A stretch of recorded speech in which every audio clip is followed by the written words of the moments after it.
Okay, I welcome you once again.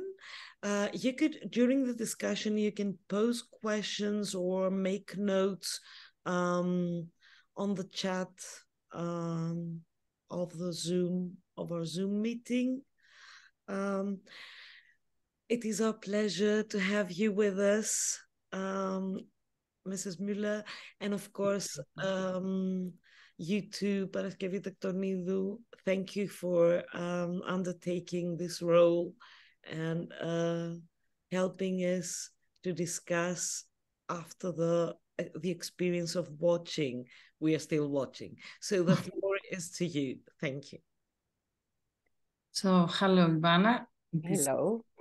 Grateful to having this opportunity to meet you tonight. Yeah, me too. It was also it was great, the discussion after the performance and the performance that we will go after this. So let's start.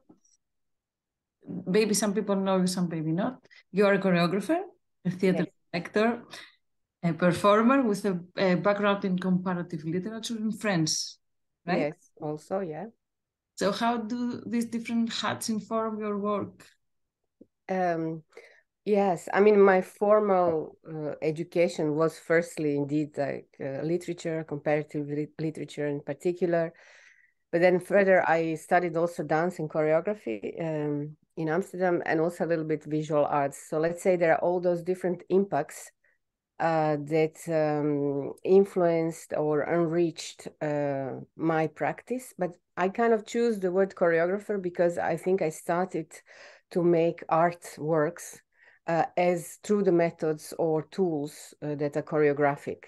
So even though I'm working with text a lot and other media, I think I work with text, for example, in a choreographic way. So I'm not writing theater texts. They are not typically influenced by, I don't know, psychological development of characters or, you know, some kind of references to history of theater, etc. But I'm mostly writing texts that are philosophical, often playful, and I compose them thinking more about intensity, about music, about how we can hear them, what are the qualities of the voices that can produce them, etc. Like even kind of physical quality, you know, of the voices.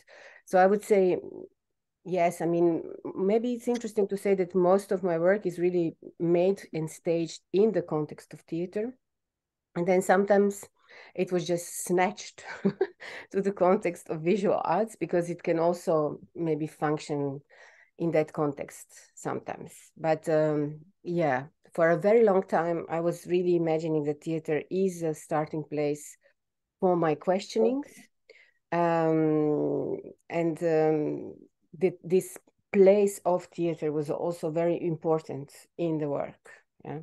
And it is still, but maybe now I'm a bit more critical about this place, or I'm thinking that maybe this place has to change or has to have a different function, let's say, in the ways that we gather together, in the ways that we can, you know, experience this kind of collective, live, poetic and artistic journeys together. Yes. So also I would say that all these questions reflect on We Are Still Watching and many more of your works. Yes, I mean, it's true that I think most of my works are interested in the notion of common and how do we create common and how we share common, and also mostly in the collective. I mean, I have rarely worked or was interested on questions that interested in a person, a one singular story. I mean, I'm interested in multiplicities of possible stories that we can share through this, let's say, common that is created in the moment of performance. And here, I mean, evidently also the relationship to the multiplicity of the gazes or different interpretations that each spectator can give or have. You see what I mean? It's like, for me, really, I often say this, but for me, theater is not about something. It's always between something. It's between spectator and performer. It's between stage and backstage. It's between image and sound. And in these spaces, which are kind of being ephemeral and concrete at the same time, but which are kind of existing in the now of the moment in which we experience the theater, is where theater happens. So that's always like a very exciting part of the theater, because you can never predict really how is this going to go, what is going to happen. And I mean, you know, one can say that also in a concert, one can never predict what is going to happen. But I'm talking here about a very different kind of concentration, very different also time that we give to each other. It's this is also something that I'm very interested in, different type of temporalities.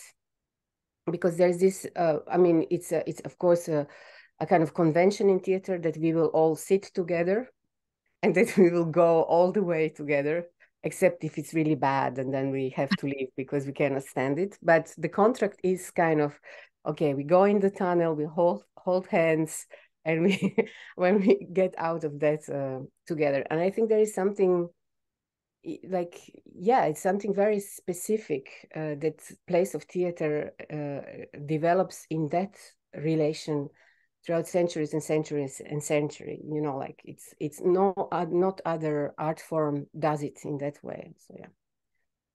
So you raised many things now. So there are... Sorry, you just cut me if I'm going free flow associative. Yes, the conversation is like that always. Yeah.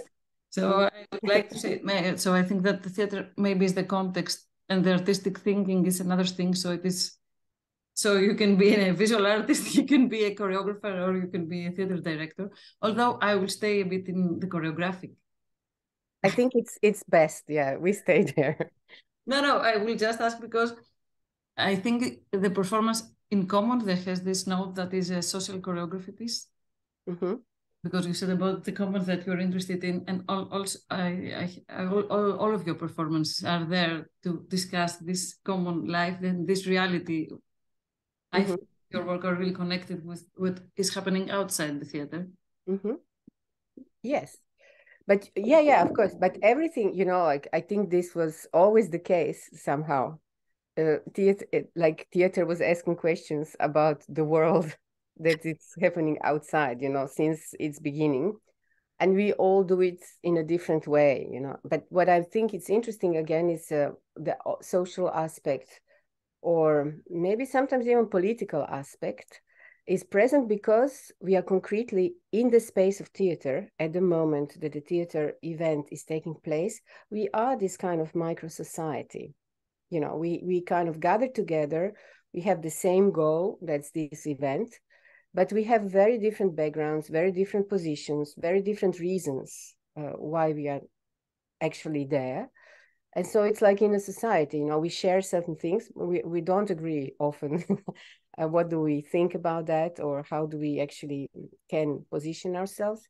And I think so that's a very good format to raise questions about this exact relation or this exact situation. And that is basically what is happening in We Are Still Watching. It is also happening in many other pieces in Common, in While We're Holding Together, in the piece that we premiered 2 days ago also in France. I mean, yeah, in many different shows. Yeah, and the formats are always very slightly different. So I have to say that maybe something that can be recognizable about my work is that it's always transforming somehow. That, I mean, there is certain fundamental questions that are kind of ongoing, but formally speaking, I'm always trying to find a format that could be the best to ask questions that I'm busy with. And concretely, for example, in We Are Still Watching, I don't know if the persons who are listening to us or who are watching us, for me it's very funny because I see some faces and then some not, and it's a very weird format, as you can imagine. But okay, maybe I can just explain very briefly how this performance functions. So it's a piece that is written for a group of, it's maximum 60 spectators. And there are no other authorities in the room. So there is no actors, there is no director, there is no dramaturg, there are no technicians. It's just the spectators and the text, which is then kind of pretty huge authority. And basically the principle is taken from this convention of reading rehearsal. You know, when you are preparing a piece to be staged, then firstly actors, director, and everybody involved gather together, and then they read the text. Everybody knows that this is going to happen. I mean, it's not a trap. It's not that we bring people to the theater and make them think that it's going to be a show. It is kind of consensual. I mean, they need to want to do it, you know. And basically, they get instructions when they get inside of the theater space by somebody who works in the theater where we perform, which is just very basic instructions about the rules, how to do it. Yeah. And then there are numbers. Everybody has a number on the chair. The numbers are not in a logical order on the chair. So when people get inside of the space, they already start to kind of get to know each other and saying like, this is incredible. I don't know where I am. You know, they start to communicate and negotiate because they have the same problem. And they actually, I don't know, people say that the groups are being made in the most fastest way when people are in the same problem, because they have to find a way how to get out of it. Yeah, and then people sit on those chairs, and then some of those numbers are read by the person who reads instruction, and they found the scripts underneath their chairs, and they simply start reading, and their lines are highlighted in yellow. And then at the end of the first part, it's scripted in the text, something like, don't you think it's strange that it's only 7 of us reading? Don't you think, yeah, I think so. I would rather just watch and not read. Shall we find somebody who will read? So actually, from there on, it's the spectators that give scripts to other spectators who will read again. So everything is chance. We don't know who will read. We don't know. And this was also really interesting when we were writing the text. I wrote a text in collaboration, the first version of the text in a collaboration with 3 of my friends, colleagues, Andrea Božić, who is a choreographer, Jonas Rutherz, who is a professor in metaphysics and also dramaturg, and David Weber-Krebs, who is an artist based in Brussels.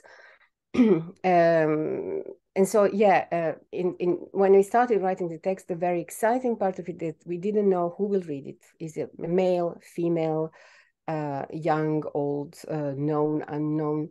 And that is already something that is really different than writing, let's say, more conventional theater piece, where you are kind of shaping, you know, the character when you're thinking about its physical features, its historical contextualization, all those things. And then normally if things are kind of, most of the time, then from there on, the show happens by itself.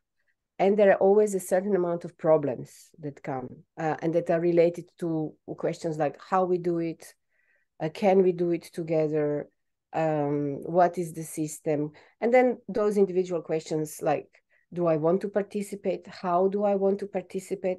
Often like, I am participating, but why am I participating? And these are very, very interesting questions, because they are also political questions that deal with the notion of engaging in some kind of common in which I have a certain choices I can make. I mean, I have, let's say, a space of maneuvering, but I mean, it wasn't me who wrote the text. And so for me, it is a little bit like in a, let's say, roughly speaking, let's say in contemporary democracies, we live in a situation where we can sort of choose by voting, but we can't really choose, you know, and we often can choose something that is the least bad. So not something that we really like. And So, and also, yeah, the question is then how I can be political outside of the rules or outside of those things that are being, let's say, set on paper. Yeah, mostly these kind of questions were important when writing text. Yeah. So this is the way you enact citizenship in the piece somehow. In a way, yeah. I mean, it's let's say it's you belong to this community of performers for an hour. It's not a very long engagement, but you make part of it, and somehow without you, it doesn't work, you know. You live this potential. You also contribute in making this potential work better. And in that sense, I think that can indeed be compared with the place of citizens in a society. Yeah. Yes, and I liked it when you had the question that not only that the people who read, but that the people who don't read and would like to read. So there are many different feelings, and there is no consent in this in this situation. Yes, I don't know if I told, but like when we were performing in New York, there was a journalist in New York Times, and one of the things that he wrote in his paper was that I had just one sentence to read, and it was like a little bit of why did I get only one sentence? So yeah, it's a little anecdote, evidently, but you don't know if you're going to be chosen. But afterwards, you can also, there is a moment where everybody reads at the end, and there, you know, you can engage yourself as much as you want and as loud as you want, and yeah. Yes, but you are not a star if you don't read enough. You don't have enough text to read. Yeah, it was funny because yeah, it's just because I said this loud and something. It's something also that is very interesting, you know, with this reading, is that you have to know that all those people have never read this text before, you know, so everybody reads badly, everybody makes mistakes, everybody, like, you know, most of the people who read the text are not public speakers. They are not trained in like actors or politicians or presenters on TV to articulate in a certain diction or something like that. So a lot of people speak like that, and then you have to really like what? Yeah. But it's very interesting. This is what I was saying also in that after talk, that I mean, I really am interested much more in the theater that whispers than in a theater that shouts, because when somebody whispers, you really have to listen to that person, and you have to also, what I like is this notion of different qualities of voices, like amateur voices, weak voices, I don't know, this I think it's a very spectacular quality of this very unspectacular I mean, let's say conventionally speaking, piece. Yes, it is. It was a really nice experience for me, that I don't like participatory theater, and it was really easygoing. I didn't feel exposed, and I think nobody felt exposed, and they had really nice questions after that. So is language, so you have a language is a core element in your pieces, not only in that one, in your works. How does language work with the imaginary, with representation, with all that thing theater is, and choreography, because yes, choreography is there. Yeah, maybe it's a good way to actually start speaking. I think the language in my work is always embodied. You know, it always is let's say written with an idea of a certain physical condition in which the performers or spectators will be. So I don't know, you know, starting from, let's say, I don't know, one of the first pieces I've made was in 2003. It was called How Heavy Are My Thoughts? And the whole piece was written like a lecture, like a lecture. Not as a lecture performance, but as a lecture. So then it was like we were taking the language, which is conventionally used as a language of a lecture, and made completely like started working very poetic constructions inside, or crazy things, or absurd things, etc. In the piece afterwards, for example, it's called While We Were Holding It Together. It's a tableau vivant. So in the whole show, during the whole show, people are standing in one single image. So there is just one image in the whole piece. And basically the text is also embodied because they are starting every sentence by saying, I imagine. And they are just saying what they are imagining they are representing, or what they are imagining they are doing.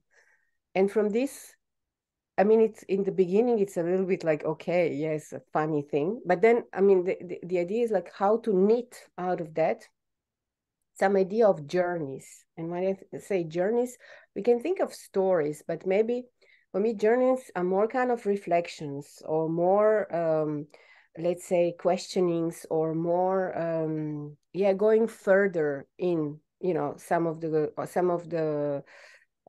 those potentials. Etc. etc. So, you know, like I don't know, one of the last pieces that I did, I mean, it was in 2022. It's called Forces of Nature.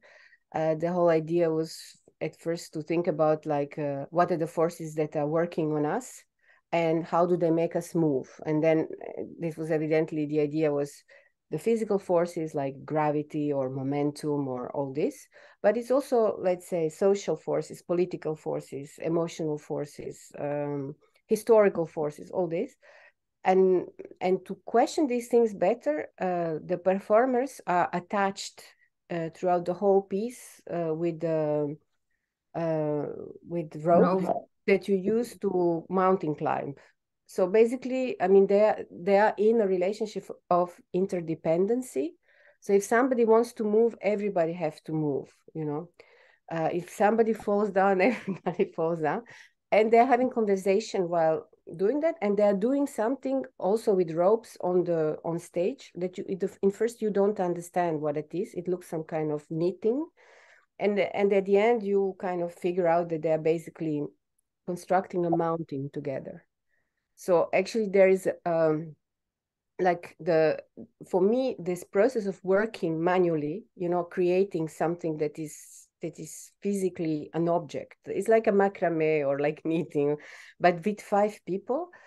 It was also occasion to work because you ask about language and how is it, you know, embedded. You know, when you are kind of, I love this, like I love watching people working. And also when you work, sometimes you speak with people that, for example, you are cooking together, right? And then sometimes you can say to each other things that are very deep and very kind of interesting because you're concentrated on something else. You know, you are not like, it's a kind of side thing, but it can be really reshaping totally the way how you can tell story about something or how you can think about something. So I also use languages, for example, a lot in the format of conversation. It's a little bit like by the way. So it's very matter of fact, like very easygoing. It's not at all dramatic. Like it's not, and slowly but surely it kind of starts to really construct something. So you feel a little bit like you are with those people also cutting tomatoes next to them, and that you can also basically, while listening to them, have a possibility to say yes. And I think that, you know, I'm always thinking about the spectator when I'm writing whichever text, I'm always, I don't know, you know, maybe I told you, I didn't start making dances and choreography as a dancer. I was first a spectator. I started watching dances, and then I decided to become a dancer and to, you know, go through this process of embodying it, which is relatively rare. You know, it's I think most of the people come into choreography and dance because they started dancing as very small kids or something like that. Yeah, for me it was a bit the other way around. But as a spectator, and I want to say now that it is very generous of you to share your videos online, and thank you, to encourage the people that are here to watch everything. Yeah, I mean, I was thinking because, you know, like I think that everything we are doing in theater is relatively marginal in terms of like how it can be seen. I mean, even if you perform on big stages, you know, it's something that is very local because it has to be physically staged. And also at a certain point, you are not touring anymore the pieces. So the pieces that we are not touring intensively anymore, I mean, I just put it online because like these people who do research or who are interested, they can also really, yeah, kind of have a look and see what it is. Yeah. Thank you for that. So whenever I see something, I feel like your questions that you have in this performance that are different, but they have a concrete direction, let's say, this political and what we have in common, how we are different and how these differences are living together. I feel like always that are enacted through simple actions, like the one with the ropes, or like the one we had done so visionary before the pandemic. You are there, but I cannot see you. I think it is the name. Oh, but this you're there. But this was in 2007. Yes, it was many years before the pandemic. Yeah. It was visionary. And how all this, because we have seen it with some students in the university, and we had very interesting conversation. It's not your work, it's very free to interpret, but it's not so free that can be misinterpreted. I have this feeling. So the dramaturg is working on these frames. It makes some frames, is it? Yeah. I mean, I think my pieces are very tight, in fact. I mean, they are very kind of, because they're very minimalist most of the time. So I'm always trying to use the minimum of means in order to get something. I mean, I never work in the decoration. It doesn't exist almost in my work. Anything that is not necessary, what I don't consider necessary, I'm taking away. And so it's also quite ecological, you know, in a way, like that I'm using just exactly what I need, because you can always use a lot, whatever, you know, but often when people use a lot, for me at least, it can be the sign that they don't know what they want to say. So, you know, it's because you're just accumulating because you can. I think yeah, I'm interested to find really very precise relations that will start to, in a way, produce in a long term, so that means during a whole piece, questions and association, and that will make it live, you know, this kind of the piece. So it's often, as I said, for example, tableau vivant for 1 hour, or I did pieces in first piece in slow motion. It's playing ensemble again and again. It's just it's a bowing. It was a piece in 2008. We played it in Kalamata in Greece. So it was the time before we were in Greece. It was 42 degrees and everybody on stage was really going slowly in slow motion. They were amazing. And in the audience, everybody was doing very fast. Completely impossible to bear the heat. But for example, to say, okay, the whole piece only about the bowing. So people, you know, went out 3 times, they bowed. And because it's a meta choreography of every single theater piece, you know, that exists, and we don't put it into question because it's there. Or I don't know, so for example, this thing with ropes, you know, and making it last for also over an hour, while talking about interdependency, I think this is for me very challenging, you know, to find one thing that holds these questions together and work it. So really going deep, not going more, but going deep. And I love it. I mean, that's yeah, that's why I'm always excited about this. Yeah. Yes, but this is not easy to focus on concrete questions. Sorry, what was the question? It's not so easy. Always, it's not so easy to focus on concrete questions that you call deep. Maybe. Yeah, but I mean, you know, when you start it, it's a kind of this pas de deux thing. You know, you have a question, and then you start working on a formal, let's say, embodiment of those questions. And through doing that, there are new questions which are coming and new perspectives. It's like, I'm often saying that I work like a sculptor, you know, you have to find a good piece of wood, the one that is kind of doesn't have like, that has good veins inside. And then you start working on it. And as you work on it, there are new things that are coming out, and the material can inform you. It can give you, you know, kind of new openings for you to engage into that relationship with the material, or you're not a sculptor that is working the clay, and the clay is working the hands, and there is something like yeah. So I think I work more like this, you know. And very often, I mean, I have a kind of I'm trying to work first the dramaturgy of the whole piece, and then I'm going like, then once I have that, so then I go into details and to make it like thicker and more solid and more intricate and more, you know. So often after the first week of rehearsals, we already have a run of an hour. It's all kind of improvised and being very approximate, you know, but there is a notion of what is this, where we are going somehow, you know, and that's quite reassuring sometimes.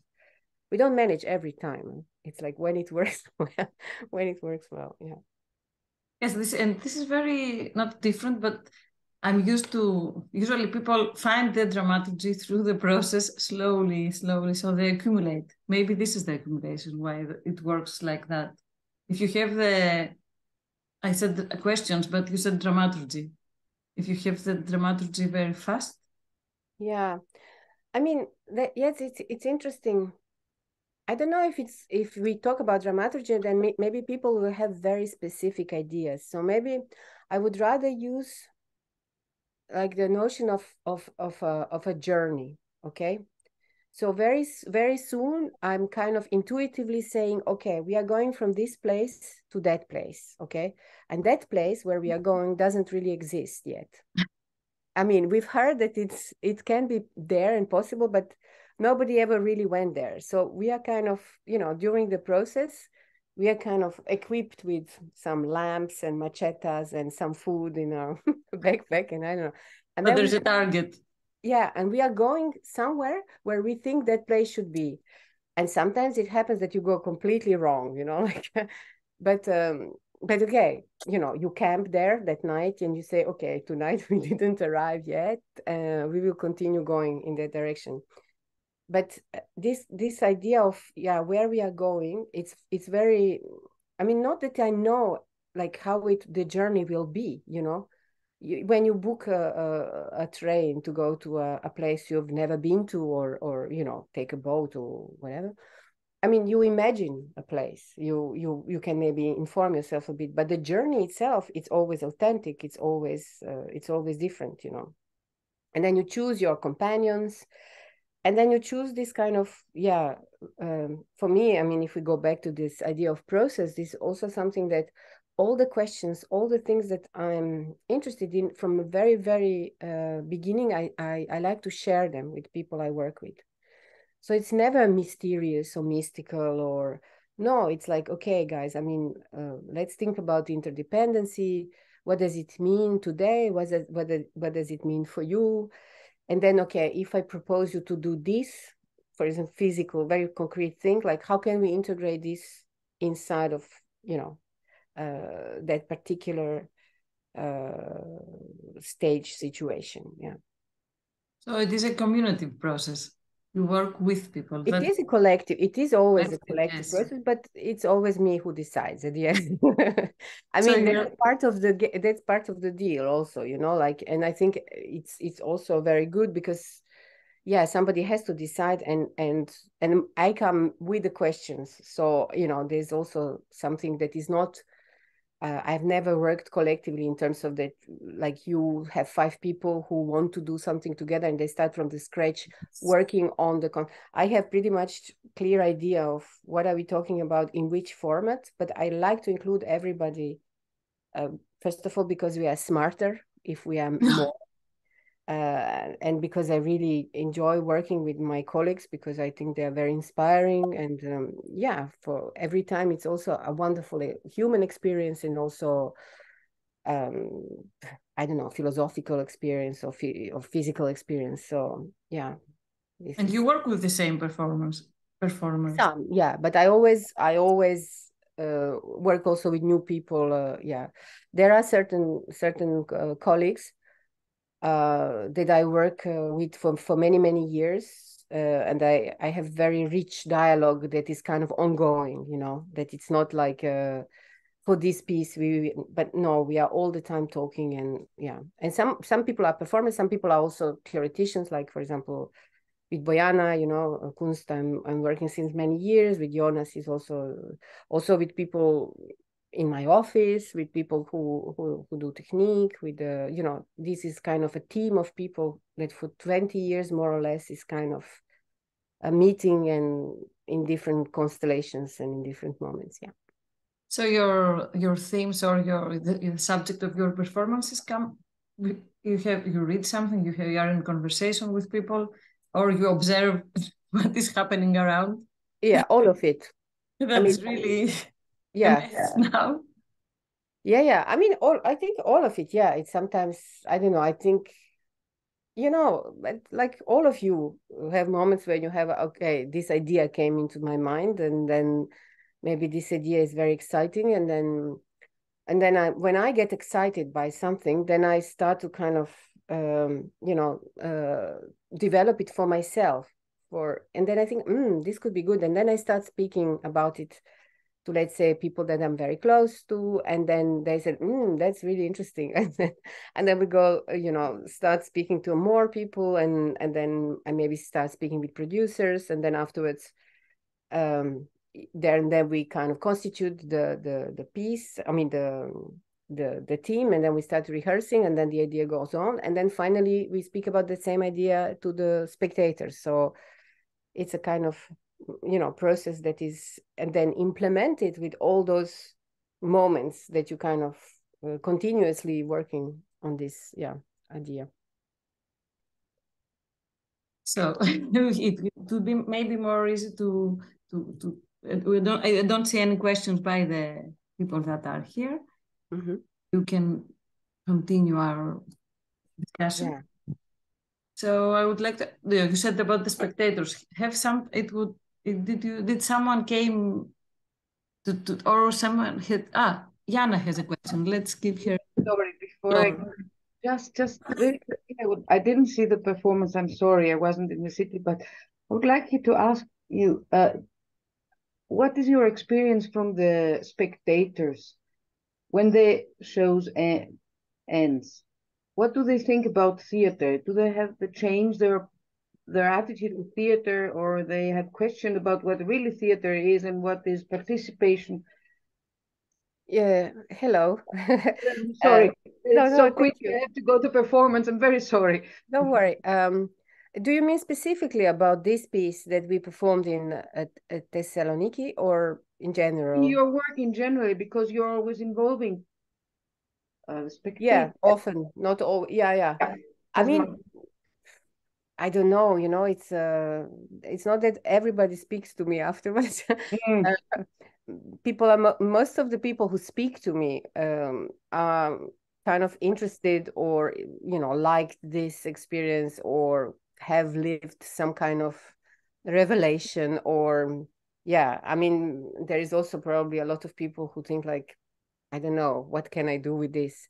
And that's also fine. I don't think that there is, you know, one type of theater that is good or justified, or I don't know. I think there has to be many ways, you know, to approach this relationship between spectator, performer, and also what we are talking about, or what we are creating together. So I mean, I do it like this because I believe that's interesting, and for me it is it is interesting, and because, again, I mean, I'm very excited about questioning forms and formats, and questioning conventions, you know. So yeah, people are mostly, I don't know, thinking that it's innovative, or I don't know, refreshing, and some people are then, you know, in the question that you ask, how do we think about theater, trying to find the parallels of, like, okay, in the conventional theater this would be that and that, and in what you are proposing this became that and that, and there is no one way of react that people react. And I mean, this is what I often say, that basically the theater, a theater piece for me works if every single spectator can tell a story that works for her or him. So because otherwise it's didactic, dogmatic, and, you know, like, if there is this one truth, I think it's a very bad theater. For sure. But Thank you very much. Sorry. Yes, thank you for your question. But I will ask. I will make a question about didactic. Don't you believe that even in didactic theater, the spectators do their own story? Yeah, when I say didactic, I maybe have to specify it. You know, there are sometimes theater pieces when they tell you how you should think or how you should feel, what is morally good and stuff like that. I think that for me doesn't work anymore today. You know, we are not in this type of paradigms, social paradigms, political paradigms. Yeah, I think that this whole notion of truth also is something that it's very complex, you know, and it's also always related to each person that is agent of the gaze somehow. Yeah. So yeah, I don't know. It's for me at least. I see it like that. Yeah, I understand, because this is the main conversation that things are, when they are didactic, are something old.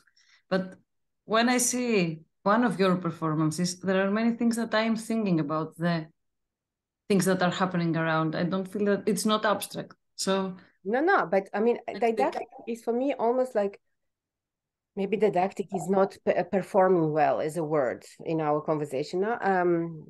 It's yeah, I don't know. Let's say something that doesn't give you a space for interpretation, or something that is kind of stating things in a more rigid ways, or something, you know, people, let's say theater is this and that. I don't know. I am not so sure about that. You know, for me, going to theater every time is actually exciting, because I am every time discovering what theater can be. You see what I mean? So it's also like, you know, it's like people who say you make paella in that way and not any other way, you know, and then I'm thinking, well, you know, why not? It's the comparison is a bit banal. yes, but you know, sometimes I think that when someone is so concrete, you can disagree with that. It gives you the space to disagree with that. I don't know. I mean, it is something that I have in mind a lot lately. About what this is something, you know, when you see sometimes the theater that tells those guys were bad, you know, I'm always a very, like, you know, sometimes it's very easy, you know, when somebody is historically, let's say, being claimed as somebody very bad, you know, then you say this, but afterwards, you know how history is changing all the time. It depends who tells it. So when we speak about these notions of truth and what is right, and look at post-colonialism, look at feminism, look at all those things, you know, in a way, it's a reversal of points of view. And I think that when you make art, and theater in specific, I think it's good to kind of allow these points of view to be made, you know, not to sit on your point of view. Maybe that's what I mean by didactic. I'm never saying, I think it's like this. I don't say what I think. I just ask everybody, what do you think, in a way? So that's maybe an important difference to maybe let's say some traditional, more conventional theater, where people, you know, take a Shakespeare and then they want to do the best interpretation of that same story, you know, because it is like, you know, I don't know. I don't think I do that, and I'm not. No, yeah, I mean, I never made a piece based on a text or on movement writing that somebody else did. You know, I never used no, and not quotes, not never. Yeah. Then maybe that will happen. I don't know, but for the moment, but you undermine that. So you have to. The spectator knows that this is there, and you undermine that with this. I have the feeling that you reflect so much on what is representation, what is theater, who is the spectator, who is the performer. Yeah. How we position. We know. And formally, it's all very simple, because maybe people, when they're listening to this now, who don't know the work, will think like, oh my goodness, this is completely like it's a Wittgenstein kind of thing. It's not. I mean, there's a lot of humor, I think, in my work, and something that's very communicative. As I say, I always think about spectator when I make work. It's not to please the spectator, never, but just to be in conversation, in dialogue, in relation to the spectator. I always imagine spectators, always, much more than I imagine the characters somehow. You see what I mean? So yeah, I mean, it's a kind of, I would say, communicative work that, I mean, it's not like light-headed. There are evidently complex things inside, but it's also, the language is also always quite simple. The formats are also very, how do you say, open. There is nothing mysterious, opaque. Yeah, I think. And maybe I'm no, I agree. And people should see your pieces because they're online and they're really intriguing to raise questions. And we have a question. The question, but okay, is at what point of preparation of a piece the text is formed? During rehearsals. Always during rehearsals. Never. I have never written a text before going to the process. So I might have a little bit of the idea how the text, could be there, but sometimes even not that. Yeah, it's always really influenced by what's going on stage. And mind you, I mean, I was asked a couple of times to publish my texts, and I never or almost never agreed, because I think it's also something that is so specific, that is related to that it can't be somehow, it doesn't make sense to just have it text, because for me text is just one part of the work. It's not the most important part of the work. You see what I mean? So that's why I never really found that interesting. So let's, Faye, she wants to make a question. Mm-hmm. You have Hello, your mic. Your mic, it's closed. No, also the camera. Okay. Because I'm over the phone, it's very hard. Can you hear me now? Yes. Okay, I want to ask you for that piece that the spectators were the actual performers. Can you describe the setup? They were sitting on the stage, or they were sitting as they were supposed to sit? You have prepared something different for them, and also, as you said, that the text is not pre-prepared, so you were rehearsing with your performance to create this text. No. Okay. So it's very interesting. It's nice you stopped in your car to do this. Yeah, it was the only way, because I have to go to performance myself. So I said to Paraskevi, excuse me, but I'm going to see you over here. Okay. It's nice. Like normally people stop by to cry or to listen to a favorite song, and you stop by to hear us speaking. It's very funny. So first of all, I was very amused when you said, are they sitting on stage, or how they supposed to sit? Which is really like this. We have this idea where the spectators are supposed to sit in theater.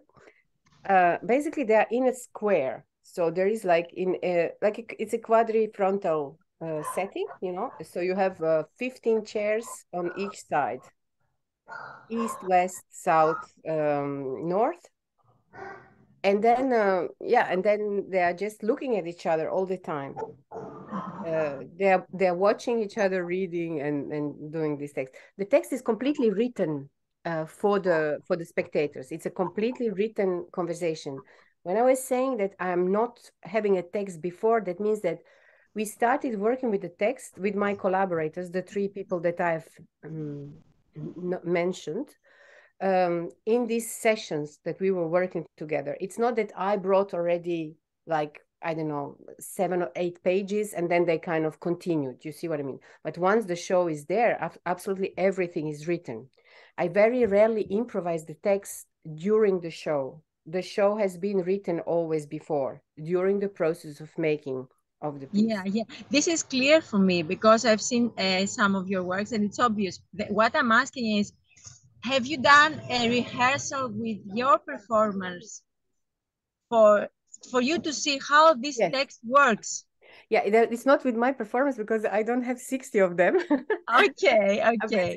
It was more with friends, and I remember we were preparing the first version of the piece in Amsterdam, and then there's DAS, which is a school, you know, for performing arts. So the students of DAS came, and then some friends, and so we were testing. Indeed, we were testing this kind of the paradigm, this whole kind of I hate this word, but protocol of how this will work, and also how much time people need, and also how much reassurance people need, you know, to see how much, for example, there are some stage instructions for the people, and so it had to be in a good measure, you know, so that it's not too explanatory, so that you block people from being spontaneous, but it is also not completely that you leave them totally in the desert and they have to like so it was all written in kind of quite suggestive way. Here you can maybe take some time, like pause, or please count until 30 before you start reading, or something like this. Yeah. So these kind of things we were also testing. I remember in the beginning the idea was maybe to be in the circle, but then for me it was really almost like this help group, you know, like this my name is, I don't know, and I am an alcoholic, you know, this kind of and also there was something interesting about the format of a square, because in the square and in a double, so you have two lines every time, you have in a square, especially if you're in the corner, a possibility to hide a bit, and in the circle it's impossible. So I think that this kind of format allowed us to see everybody at the same time, but also to be a little bit at distance, because for me that would be very important, because the same like Paraskevi, I mean, I was not fond of participatory theater before. I mean, so it was always, for me, it's also important that I feel safe, that I feel that nobody will do something with me that I am not okay with, you know. So you were sitting with the audience too while the performances were taking place? No, okay. no, I can't do it, because basically when we started, it was in Amsterdam, people knew me, you know, and then sometimes I would be in the audience, and then I realized that people started looking at me every time when things were not clear, you know. Or they ask me even sometimes questions like, what do you think, how should we do this? And it's like, I don't know, it's not like and then I realized that it's not possible that I'm there. And at first I was only there in places that people didn't know me, like, you know, personally, I was not part of the community. But then something really, like once, when we were performing in New York, what happened is like I was sitting there because, you know, who would know? And then just completely by accident, I gave an interview to New York Times Out, and they put my photo. I mean, I forgot that they could put. There was this woman sitting next to me, and she was like, "You have this." Oh no, it's like so. I think it's really important that I'm not there, but I am. I'm so super curious how it is. So what I often do, I'm listening. So I'm not watching, but I'm somewhere where I can hear.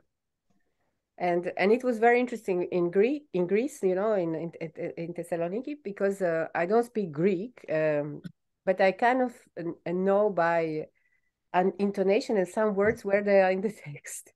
And at the end of the piece, okay, I will not spoil it, but yeah, it was very nice. I felt it was really like a Greek chorus, you know. Nice, yeah. nice. Yeah. Nice. So can I say another thing? Sure. A final thing. When you said about your minimalist approach, what I understand while watching your pieces is that that procedure that you go deeper force us as watching the piece to go deeper, because there is nothing else to be distracted. So we listen to the text, and which is a very simple phrase, but has it can go very deeply in meaning. Yes. And so we see a simple gesture. So I can understand, I'm not a minimalist at all, but I can appreciate this approach because it gives me the time to think of what I'm watching and hearing. And I thank you for that. yeah, you're welcome. Thank you for making this remark. Yeah. I mean, it's also like, I mean, I don't know why I have those culinary metaphors today, but sometimes, you know, you can eat. For me, the most delicious food is sometimes most simplest food, but with the ingredients that are really of good quality somehow, you know. You can have three things. You can have a great feta, tomato, and olive, and some great olive oil, and you have a fantastic dish, you know. And sometimes the food that is too processed, that is being, maybe for me sometimes it's less interesting, you know. I can enjoy it less. This is your car. Yes, and I have to, I'm sorry. Thank you very, very much for this opportunity to see and speak with you. Thank you, Paraskevi, for the invitation. Take care. I have to say goodbye now. Bye. And I'm going to find a way how to leave you. Drive carefully, please. Yeah. Okay. So, but I will make a last question. You said you never improvise during the performance, but in common, in all these games you had, it didn't have any space for improvisation for the performers who will be gaining the contest or. Yes, of course. I mean, of course, when there are games, then it has to be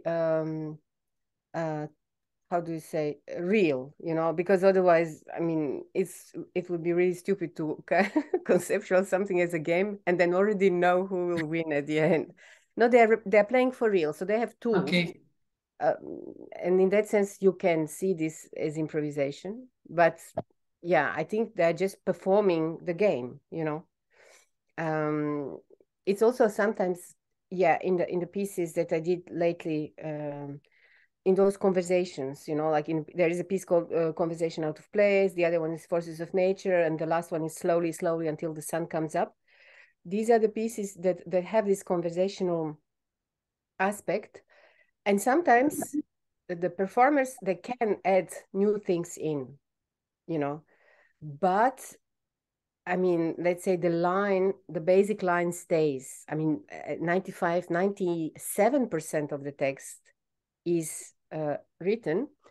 I think it's a very good way to, we realize that if we have this opening that you can at any moment add text, everybody who listens to you are not just waiting for their cue. They are really listening to you, because if you add something, they cannot answer in the same way as we rehearsed. You see what I mean? Yes. And this gives a quality of performance that is really, really great. Yeah, much, much stronger, much more interesting, much better. Yeah. Yes. There is, so what do we do? Another question, and then it's already 8 o'clock. Yes, yes. For us, it's 9 o'clock. For you, it's 8 o'clock. Yes. Yeah. Is it someone else who would like to ask something? No. So. Okay, so maybe we can, just wrap up. Just close it. So thank you very much. It was. Yeah, and for me also it was very interesting, and I have to say it was really great to be in Thessaloniki. I'm not just saying because I'm polite, but it was really, I don't know, there was something very particular about the city, about the festival, about the people. I don't know, and also, you know, I don't speak Greek, but I started to kind of be really really interested in it. And I think you have something kind of way of living that is very good. And on the other hand, you know, there is also something that is very tragic that is happening in the country. And also, so I don't know, I think that there is a lot of stories to tell, like where you live. And maybe it's easy for me to say this because I'm coming from outside and I don't have to live this reality of every day. But just to say that I was very inspired by this mess that you live in a good way. I mean, it brought me a lot of questions, new questions about how we can be together, how we can live together. But yes, I hope I will get a chance to come back, and we hope to, and to hear your questions. So we are very interested in having feedback on this turbulent that we are living in. In the next conversation, we will do that. Of course, we will have to arrange a new meeting. Yes. Thank you so much. Thanks a lot to everybody for patience and listening. And see you next time. Yes, hopefully. Yes. Bye.